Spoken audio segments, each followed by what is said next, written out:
Hi, this is Schadt, CEO of DoubleHorn. Today I'm joined by David Fuess, CEO of Catapult Systems. How are you, David? I'm doing great. Thanks for being here. Great to be here. Thank you very much. Good. Before we jump into Catapult and strategy and leadership, tell us a little bit about your background and how you ended up CEO of Catapult. Sure. You know, I played football in college, and probably like most football players, I had no earthly idea what I wanted to do when I got out of college. I thought I might be playing on Sunday afternoons, and that didn't work out. And so I came home and started interviewing for jobs, and my very first job was in sales.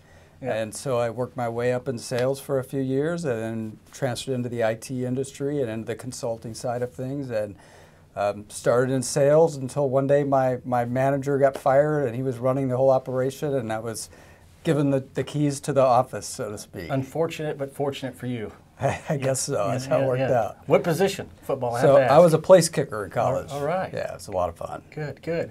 Tell us about Catapult. So we used to be an IT consulting company. We're based here in Austin, but we've really transformed our business over the last several years. Today I would call us a global solutions provider based on the Microsoft platform. We do a lot of IP-led managed services, so we're using Microsoft's technology, building pseudo products for our customers and then giving them to them with a managed service charge or a tail on the backside of those. It's really about commoditizing the digital transformation for our customers. Yeah. Is it just for Microsoft products? It is. That's one of the things that makes us unique, is we're a Microsoft-only provider, and so we don't do things on the Amazon cloud or on the Google cloud or IBM. It's all Microsoft. What are the most, would you say, burgeoning pieces of your portfolio? I mean, in my research, you got analytics, you got the transformation, and you have various. What areas would you say are the hottest right now? Well, what's interesting is, and most people think of Microsoft as products. You know, you're probably expecting me to answer the question with SQL Server or Exchange or something like that. Yeah. Azure actually would be the part of our business that's growing the fastest, which is cloud. Yeah. And that's really essentially the platform. So we're building solutions for customers using Microsoft products, but using all of them and putting them into the cloud and onto Azure for our customers. And by far, our Azure business is the fastest growing element of our business. That's awesome.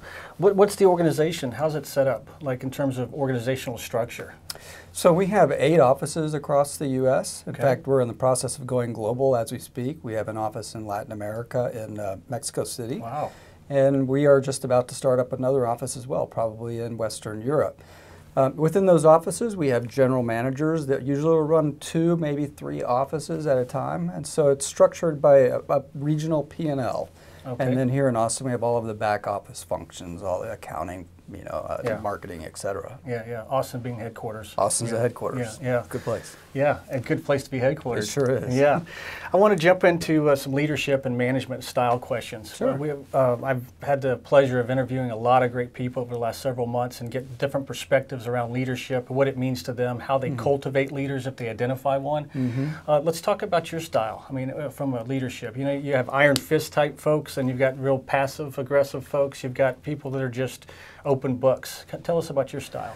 Well, I would say if I had to choose from the 3 that you described, we don't have to. You can have a 4th. The 3rd would probably be the one that would be most like me. I have an executive team of 10 people, and they wouldn't be on that team unless they brought some unique value to the company and to that group.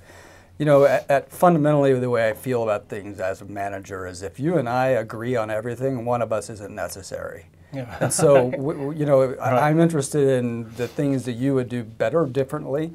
Yeah. I'm more interested in robust dialogue around an idea rather than whose idea it is really is irrelevant. Yeah.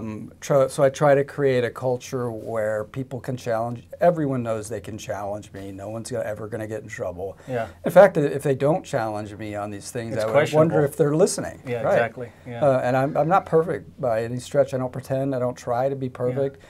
But I just think if we were, in a room, everybody has something to add to that discussion, and I really try to draw that out of people. How do you approach when you see an employee team member that you believe really has something special, and you want to put, is it a special approach or a program you would put around that person to really get the most out of them, to maybe cultivate them into a leader? Well, It's a really good question. I actually believe leaders should do that for everybody. Yeah. I think everybody has more to offer than even they think they have. And so as leaders, as myself leading my executive team, but them leading their people, I think we should always be trying to get that extra 20, 25% that someone has to offer. Now, you do run across gems, and I think that's what your question is. Saying, exactly. Hey, this is a future, you name the position in the company. And typically we do identify them, and then we put some special programs, special training in place for them, give them some mentorship. I've personally had several folks that I've mentored throughout the years. At the moment, I don't have someone under my watch, so to speak, but I will when we identify those kinds of people. It's hard finding leaders of leaders. Yes, it is. And most organizations struggle with it. And so when you run across people like that, it's important to cultivate it. I always say that the technology is not the difficult part, it's the people. No question. No question about it. What about yourself? Where do you find who challenges you? I mean, where are your mentors? I mean, because I think a lot of people think, well, they've got it figured out at a certain level. And we both know that's not the case. No. You never have it all figured out. How do you go about getting that mentorship to provide back to you? I follow a few authors, people that generally people I have known personally that also are authors that I respect. I subscribe to the philosophy of lifelong learning, L3, and so if I ever stop learning, I think I would rather be dead. And so I think I can learn something new every single day. Yeah. I do read a lot, but it's mostly I've identified a few people that I have a lot of respect for, who are very thoughtful, not just about business, about life, and I try to incorporate that into what I do. Let's shift to strategy. Talk about growth strategies for Catapult. And I'd like to ask that from two perspectives. One, what are they? As you look about growing not only just from a geography standpoint, but actually, growing the revenue or customer base. And then how you go about formulating and rolling out strategy. I think that goes hand in hand with leadership. And, It does. Yeah. Well, I mentioned that we've transformed our business over the last 4 years. Naturally, as a CEO, I've had to lead us through that. And as I mentioned, my style, everyone's had their fingerprints on it. Right. But someone does have to lead through that. And we will continue on a transformational path for as long as I can see. And so it's not going to stop. We are growing globally right now. We're in the process of doing some merger and acquisition work as we speak. So we're going to be buying at least one, probably 2 or 3 companies. So it's an organic and inorganic strategy. That's right. Yeah. That's right. We'll add to the service offerings that we have to fill in a couple of gaps that we have, and then put those things together and then take them globally. That's the idea. And so we will be serving everywhere, including China, everywhere in the world. Yeah. Well, talk about rolling that out. So, you got your leaders, you got your managers, general managers, your team, right? Yep. How do you get everybody on board, get them committed, and then what I find the most challenging thing is focused. Because there's so many distractions, especially when, transformation just comes with distractions, right? I have a term for it. I like to affectionately call it, you got to be on all the time. Yeah. You have to be on all the time if you're awake. And so what that means is you are selling to your people without overtly selling to them all the time, influencing them. Yes. And it's a reminder of the vision on a regular basis, trying to approach it from different angles. It takes a while for people to absorb it. First of all, it takes a while for them to realize that you're serious. That's the first test, because they say, okay, a leader can say, we're going to go in a slightly different direction. Well, they don't believe you're actually going to go in that direction until they see you going there you're going to have first. to commit first, right? You go there first, that's right. and then you have to kind of bring them along. And ultimately, you need them walking out right alongside of you, if not out in front of you. Yeah. And so it's a process. And so it takes a lot of energy. It can be very taxing, but you have to turn it on every day and bring it and cast the vision. It's sometimes in small bites that people can see, just the next step. And with other people, you need to be able to paint the picture, multi-years out. Right. And it just depends on the person, and it depends on the kind of role that they serve in the company. But it's a constant vision casting, and where they fit in the vision is equally important. What would you say is the biggest challenge in your current role? As a CEO, when we talk about strategy, rolling strategies out, taking people off the table, because I think we're both in agreement that one's always going to rank up there. Yeah. You know, probably the number one challenge is what I have a term for it. I don't know if I borrowed it along the way or not, so I don't know who to footnote, but it's eating and dreaming. And so eating is, we have to make money. It's the oxygen of the company. It's how we pay our employees. It's how we pay for the benefits. That's how we can pay for our new strategies. That's eating. But you have to be dreaming at the same time, and dreaming also is expensive. It also takes time and energy. And so the balance between running the day-to-day business and just executing on the things that need to be executed in our existing portfolio and our existing customers, at the same time planning for a year out and 2 and 3 years out. Because you have to place your bets and some money and investments in people and time and energy towards that as well. Yeah. Striking the right balance there is a daily thing. Because if you put too much focus on one or the other one's going to suffer. Yeah, and we have to do both. Yeah, I skipped over a question. I want to kind of go back, just so I apologize, but back to you growing and transforming in your kind of a 5-year plan, 3-year plan. Who are the competitors out there? You know, you obviously got the big brother on your side, right? I mean, Microsoft, right? You've got your plan, you've got your strategies. What's the competitive landscape look like? And do you think that landscape looks a lot different in 3 to 5 years? Or is it just going to be, you know, similar companies? Or do you think through M&A activity you start to remove certain competitors? Very simple to ask a question, very complex to answer that question. There are what I would call traditional competitors, meaning they're competing with the eating portion of our business. They're ones that 5 years ago I would have called them a competitor, and today I would still call them a competitor, but only on a portion of our business. The areas where we're dreaming and making investments, and we already have customers now on the dreaming part of our business. It's an entirely new set of competitors, and in some cases, those haven't even come to fruition yet. We came out with a solution 4 years ago. We were the first one to market with it. The name of it's Fuess. It's an intranet built on a cloud, IP-led managed services. There were 0 competitors in the market. Today there's 50.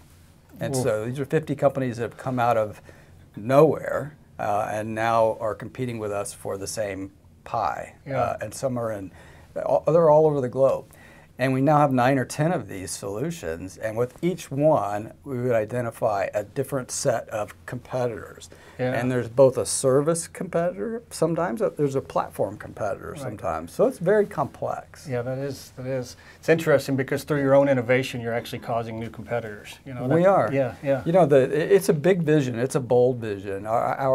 We want to commoditize the digital transformation for our customers. And that sounds really bold.